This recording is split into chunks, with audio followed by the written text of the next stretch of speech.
God causes things that seemingly have no benefit. Once he puts it in his blender, for those who are following him in the midst of what does not seem rational, fair, what it seems problematic and difficult, he puts them in his blender and begins to cook up something. He begins to cook up something that brings him glory and brings you good.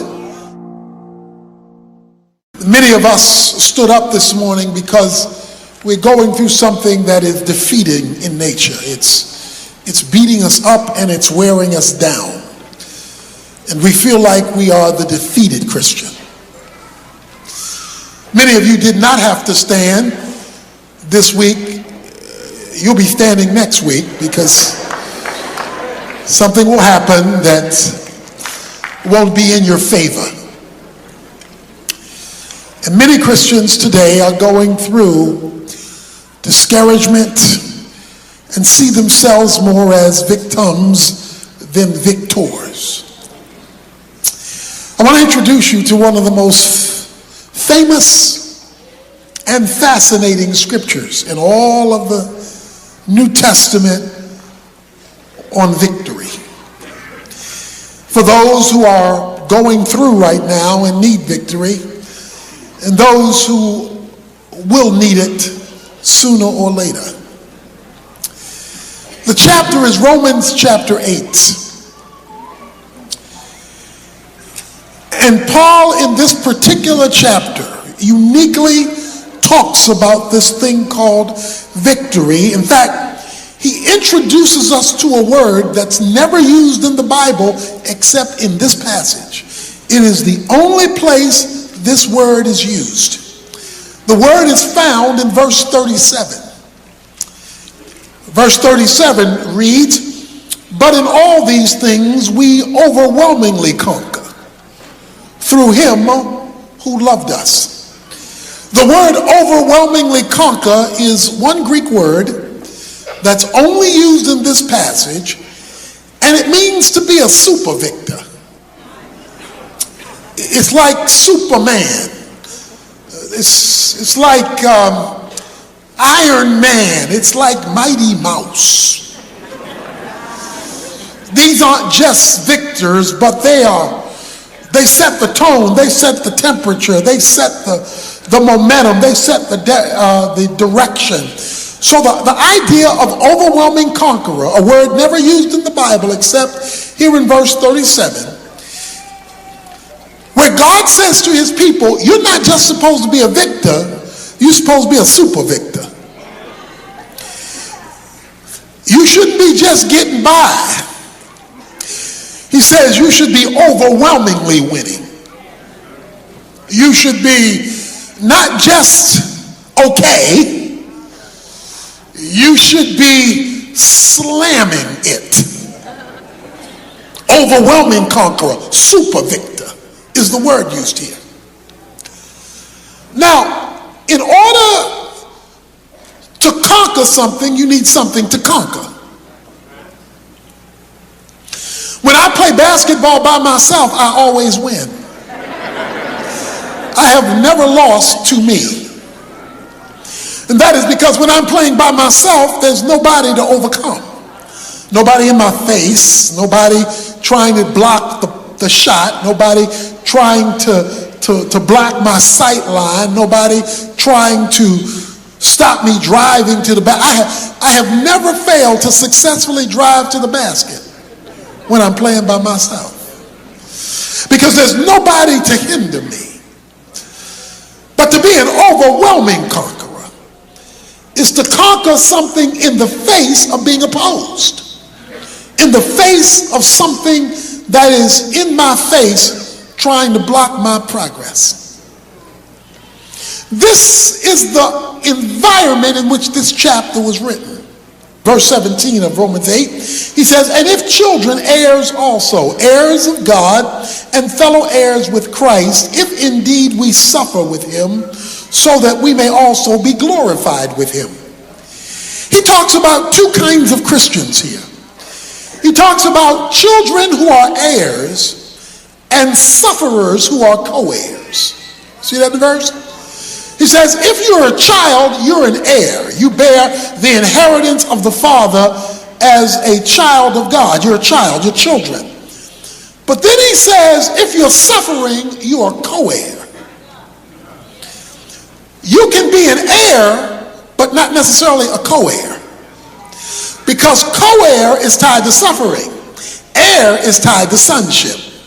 So if you are a Christian today, if you have trusted Jesus Christ, you are an heir of God. You have an eternal inheritance. If you are going through the pains, problems, difficulties, struggles, defeats of life, then Jesus Christ is now inviting you to become a co-heir. A co-heir is more than an heir. You can have a child who's your child who's not necessarily in your will. They are born a child. But to be a co-heir, to be a recipient of the benefits of heirship. The benefits of heirship. So he wants to talk to them on a deeper level about being co-heirs, not being heirs. Here's the difference. If you are a child of God and therefore an heir, you go from earth to heaven. Heaven is your guaranteed right as a child of God. If you are a co-heir through the time of suffering, we'll talk about that in a moment, you not only go to heaven, heaven comes to you. Co-heirship brings about a different dimension of experience of God as you go through suffering, which is tied to co-heirship. From verses 17 to verse 27, he talks about groaning. You'll see that word groaning show up in those verses. Our time will not let us spend time there, but if you were to read it, he talks about groaning, the aches and pains of life. He talks about even nature groaning, earthquakes, tsunamis. He says the aches and pains of creation. And then he goes into personal and he says, and we also groan. If you've not grown, you haven't lived. If you haven't had to go, Lord have mercy. He says life brings groanings. It brings tough times and difficult times. And in this world, you will have trouble. But then he comes to one of the most famous verses in the New Testament, verse 28. He says, and we know that God causes all things to work together for good to those who love God, to those who are called according to his purpose. Everybody loves that verse. But let's spend a second in that verse, because this is all setting you up for being an overwhelming conqueror. He says, for we know, we don't think, hope, wish. He says, Paul says, let me tell you something we know. In other words, sure enough. All things are working together for good to them who love God and are called according to his purpose. Let me read that again. All things. You'll see in a moment that word all things is going to show up a few times. All things are working together for good. God causes them to work together for your benefit. That's good. Something beneficial. To those who love God and are called according to his purpose. The condition, here it is, for seeing God take all things and work them together for good, your benefit, is conditioned upon you loving God. All things work together for good to them who love God. In other words, let me reverse it. You may not see all things working together for good if you don't love him. But what do we mean by loving God? Jesus says in John 14 verse 15, he says, you love me if you keep my commandments. So loving, he's not talking about a feeling. He's not talking about getting juiced up on a song or liking a sermon. You love God with your feet, not merely with your feelings. So as you are going through your suffering, because everything that leads up to this is groaning. See, verse 17 down to verse 27 is all groaning, pain, difficulties, inconvenience, aches, the aches and pains of life. He says, while you're going through the aches and pains of life, I want you to know something.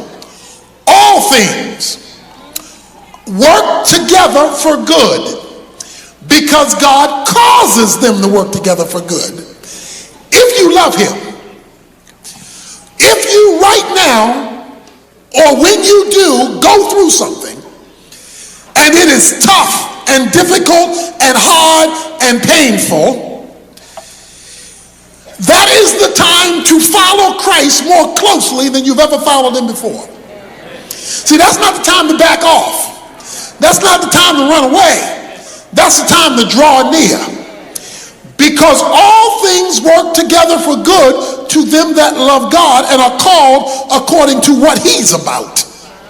God, what are you doing in allowing this thing to come into my life, to come in my way, for not letting me be able to get out of it, for not giving me release from it? What is your purpose in conforming me to Christ in this? And I'm going to love you in the middle of this.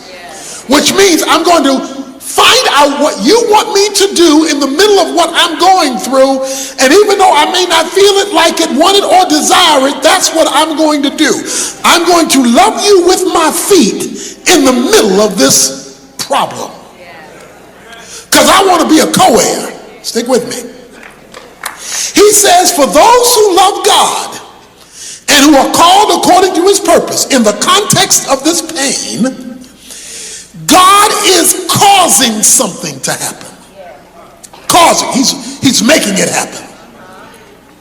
And what he's making happen is he's taking all things, all the different elements, good, bad, and ugly, and he is causing them to do something that they would not normally do on their own. Because if they would normally do it, he wouldn't have to cause it. He causes it because he has to make it happen. If you are baking a cake, you've got flour, you've got sugar, you've got butter, you've got nutmeg, you've got eggs, you've got different ingredients designed to bake a cake. You probably aren't going to eat any of those ingredients on their own by themselves.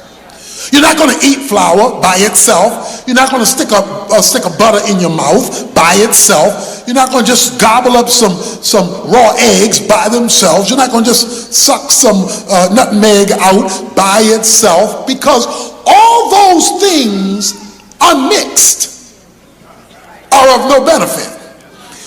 What you're going to do is you're going to cause those things to work together. Because you're going to go in your kitchen and you're going to pull out a blender. And you're going to put all those things in the blender, and the blender is going to force those things to relate to each other in a way that they would never relate to each other on their own. The blender is going to force something to happen, cause something to happen that would not normally happen if you just left the items on the counter and said, why can't you all get along? You're going to have to cause that cake to come about by putting all of those ingredients in the blender, mixing them together, and then things are going to get worse before they get better, because you're going to put a fire under them. You're going to put this blended situation in a heated scenario. You're going to put this blended situation in a hot environment, and all of a sudden, something that was independently of no value by themselves becomes good.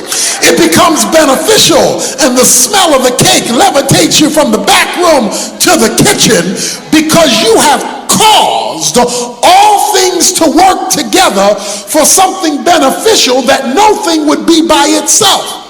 The verse says, God causes, forces, arranges, and makes things that seemingly have no benefit, seemingly by themselves are not satisfied, seemingly by themselves are going nowhere. Once he puts it in his blender, for those who love him, for those who are following him in the midst of what does not seem rational, fair, what it seems problematic and difficult, he puts it in his blender and he is cooking up something. He is causing them to work together in a way that they didn't work together. In other words, When you have a trial over here and a problem over there and a difficulty over here, and you got all this stuff sitting on the counter, and by themselves you don't want to eat any of them because all you see are all these independent elements. But you add to those independent elements loving him. That is seeking the obedient way to proceed in spite of the individual elements that you see. God becomes your blender, and he takes all of these independent things, problems though they may be, he puts them in his blender and begins to cook up something. He begins to cook up something that brings him glory and brings you good.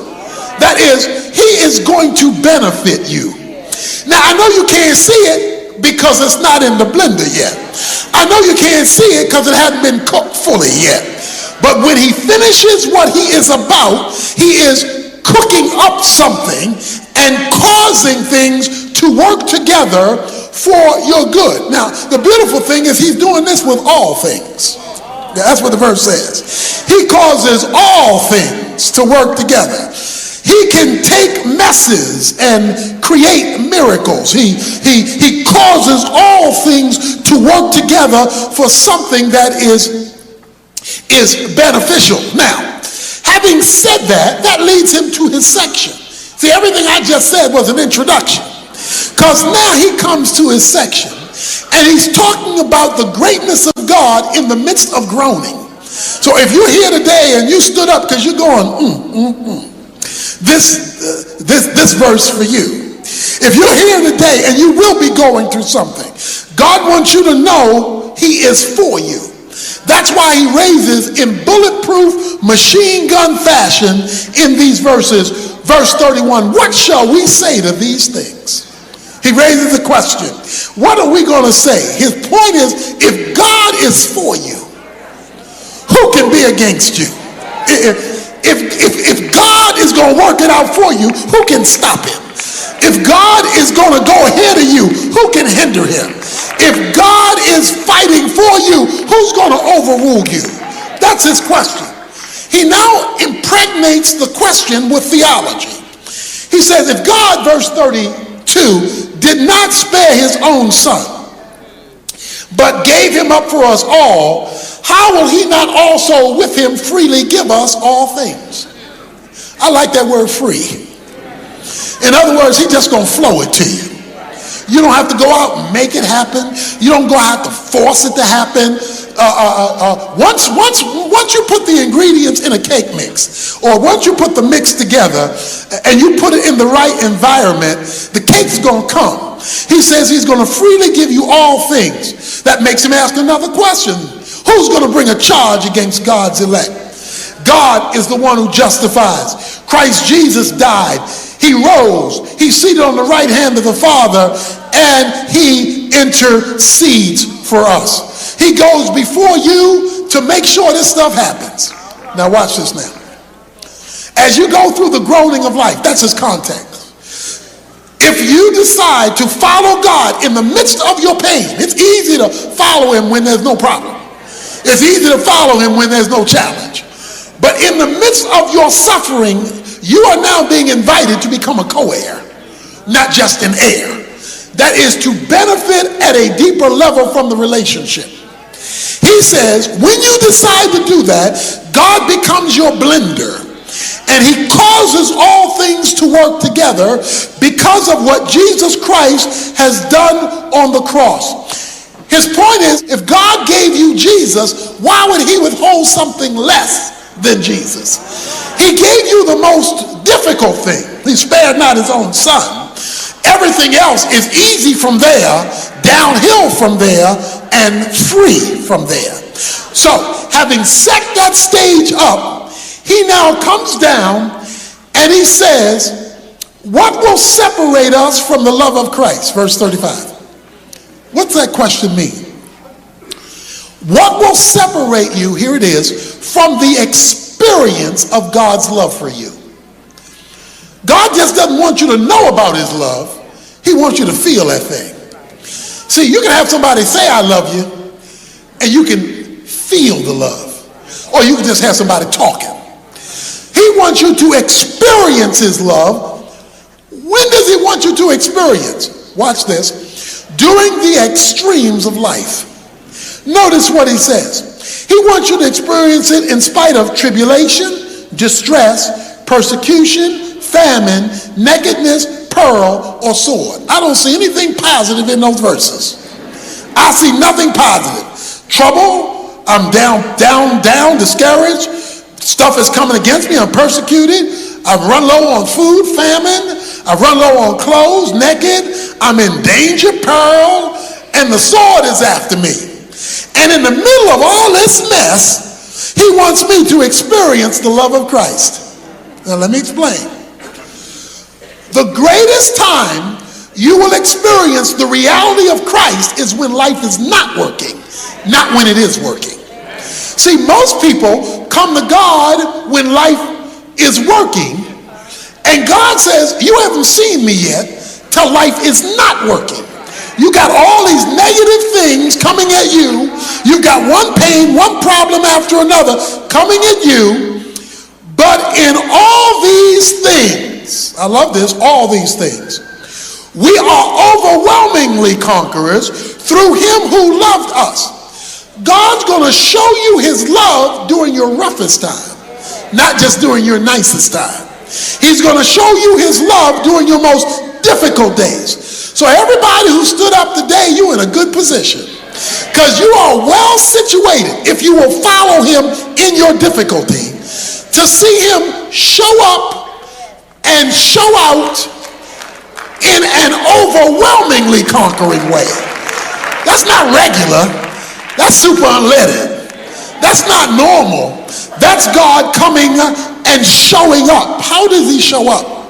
Notice what he says. He says, I'm convinced death nor life, angels nor principalities, things present, things to come, powers, height, depth, nor any other created thing. If it's been created, it shouldn't have the final say so. Okay? I bet you there has been no problem anybody in this room has ever faced that didn't come from something that was created. Okay? Nothing has ever happened to you that didn't come from something that was made. It had to exist for it to happen to you. If it existed and it happened to you, that means it was a created thing. He says, I'm convinced that none of these extremes, which includes everything in between, and it concludes every created thing, here it is, should have the final say-so in your life. Should have the final say-so in your situation. Because it cannot separate you from the experience of God's love. Now, what then does it mean to be an overwhelming conqueror? Here it is. It is when you are going through the groanings and God overrules in the middle of it. You are an overwhelming conqueror because God has overruled in your situation. The Supreme Court is the final decision maker of the land. Lower courts may have made one decision. But if the Supreme Court agrees to hear it, they have the authority to override what lower courts have said. The lower court can be against you. You can have a whole series of lower courts against you. But if the Supreme Court agrees to hear the case, and if the Supreme Court is for you, then the Supreme Court can overrule the lower courts who ruled against you. There are folks in this room right now where your circumstances are ruling against you, where your situation is not for you, where there are people who are not for you, where there are circumstances that are holding you down. That is a court. That's just not the Supreme Court. Because he says if God is for you, he's the final arbitrator of the situation, who then can have the final rule against you? The woman caught in adultery in John 8, Jesus said, go and sin no more. Why? Because sin had to be addressed. But once the sin was addressed and she got right with God, he told her, go and sin no more. And then he asked her a question. He said, now where are your accusers? There were a whole bunch of hypocrites who had accused this woman. Jesus Christ overruled the hypocrites, showed them their hypocrisy. It says they left one by one, and Jesus says, now I thought we had a whole lot of people here holding you down, holding you back, and we're going to cancel out your future. But I stepped in the middle of that mess, and I overruled them, so I want you to go now, because I overruled the people who were going to try to ruin you, even though it was sin. When you address the sin and wanted to follow me, I addressed those who were going to hold you down. See, you can give people credit, but don't give them too much credit, because when God rules, that is the final rule or the final say-so in your life. It is God who makes the final say-so, because he is the Supreme Court. Because of the work of Christ, he is free to flow in your life and in your situation. Now I want to call your attention to something. I want you to read verse 37 real slow, because there's a word I want to pick out of verse 37, and I want to talk about that word. Now, I've talked about the unique word, overwhelming conqueror, the word that's only used this time in the New Testament or in the Bible. You're not supposed to just win, you're supposed to win big. Okay? So, you're going through something, or you will be going through something, and God says you're supposed to win, and you're supposed to win big. You're supposed to be an overwhelming victor, not a get-by person. So in other words, trying to make it, that means you're not an overwhelming conqueror yet. You doing okay? That's not an overwhelming phrase. You trying to get by, or you no different than anybody else, okay? You're not an overwhelming conqueror, okay? People will say, I got bread on my table, and I got clothes on my back, and I got a roof over my head. Well, I got sinners who got bread on their table and roof over their head and clothes on their back. I know atheists who got bread on their table and clothes on their back and a roof over their head. Now, that's all nice, because the Bible says God reigns on the just and the unjust. But God is talking about something bigger than just what everybody else has, what everybody else can do. He's talking about something overwhelming. Now, watch this. What do you think the word is that we ought to pay attention to in verse 37? Okay, somebody said, oh, well, you can't say, you in the first service. You heard me. They gave it away. I want to talk about the word in. Okay, I just want to look at that word in. He says in verse 37, but in all these things, we are overwhelming conquerors. Let me tell you what most people come to God for. They come to God to be an overwhelming conqueror from all these things. See, we come to God to take us out of this problem, remove this problem, get rid of this problem. We want to be overcomers from it. He says, not so fast. I'm going to show you how big and bad I am. I'm going to make you an overcomer in it. Okay? Right smack dab while you're in the middle of your mess. Right smack dab when your situation has not yet changed. We have not arrived at from yet. We're still in it. He says, I'm going to make you a victor in it. In fact, let me say something I didn't say in the first service. You may not get victory from until you see victory in. See, a lot of us want victory from when God says, I want you to see what I can do in it before we get you from it, because then you will know who I am to overwhelmingly give you victory while you are still stuck in the middle of the problem you're asking me to get you out of. I am going to make you an overwhelming conqueror in the middle of it. Israel was going through the wilderness. They were in the wilderness. They were hungry in the wilderness. But while hungry in the wilderness, God opened up heaven and let cornflakes from above rain down, called manna from on high. while they were in. He didn't take them out of the wilderness. He left them in the wilderness to see how he could overwhelmingly provide while they were in a desert situation. Before he ever took them to the promised land, he let them see what he could do in a wilderness situation. Some of you are asking God, get me out of this wilderness and take me to the promised land.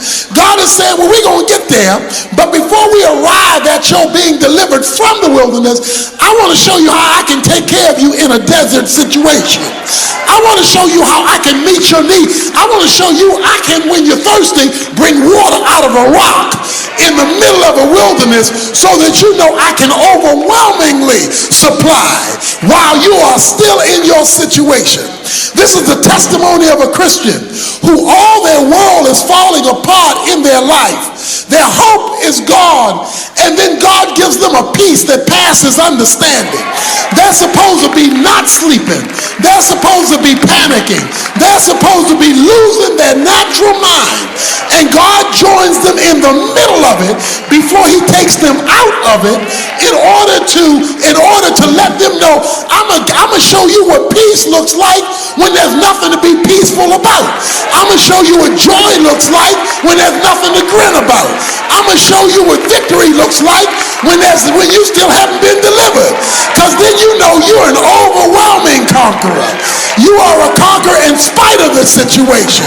You will see what I can do to deliver you even in the midst of what you're going through. Listen, what Paul is saying is in the extremes of life, God will meet you in them while you're waiting for him to deliver you from them. Yes, keep praying, deliver me from it, but let me see you while I wait in it so that I can know your power and not forget it when I've been delivered from it. So I want some of you to change your prayers. Instead of just spending all your time saying, God, how long? God, take it away. God, deliver me. I want you to say, God, let me see you work while I'm waiting on you to deliver me. Let me see your presence and power while I'm still stuck in the rut and the mess and the muck and mire of my situation. Let me see what you can do while I'm waiting on the Lord. That's what it means to wait on God. It means to see God in the middle of it while you are waiting. And there's nothing like God coming through in a way that lets you know he's God even when your situation has not changed, because then you get to see, know, and experience his reality. I don't know how many of you watch professional wrestling, WW whatever, Raw, whatever it is, but what you need to know, let me tell you a little secret about professional wrestling.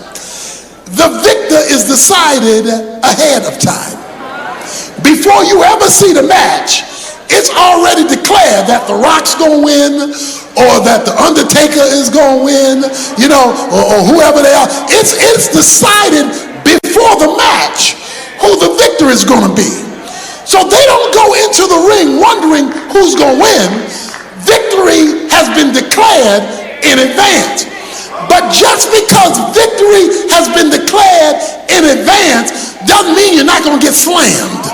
Just because victory has been declared in advance, it doesn't mean you're not going to be thrown down. Just because victory has been declared in advance, it doesn't mean you're not going to be thrown out the ring. Just because victory has been declared in advance, it doesn't mean nobody's going to jump on you. Just because victory has been declared in advance doesn't mean you won't get a cut or a bruise or bleed a little bit. All it does mean is what happens in the ring doesn't determine the outcome, because the outcome has been determined in advance. I wish I could tell you this morning, fall in love with Jesus and you won't get slammed. I would love to tell you this morning, fall in love with Jesus and there will be no bruise. I would be pleased to tell you, fall in love with Jesus and you won't get thrown out the ring. But what I can tell you is that your victory has been declared in advance. So even though the devil is slamming you, even though people are abusing you, even though you're being thrown out of the ring, God has already decided in advance that you are more than a conqueror through Jesus Christ, who loved you and gave himself for you. So while you're in the middle of it, here's what I want you to do. I want you to do what the Bible says. It says, in everything, give thanks. I want you to give thanks in spite of it. Thank you, Lord, that you've already declared me a victory. Thank you that you're my blender and you're going to stir all this stuff together for my benefit. Thank you, you've already gone ahead of me to give me my deliverance.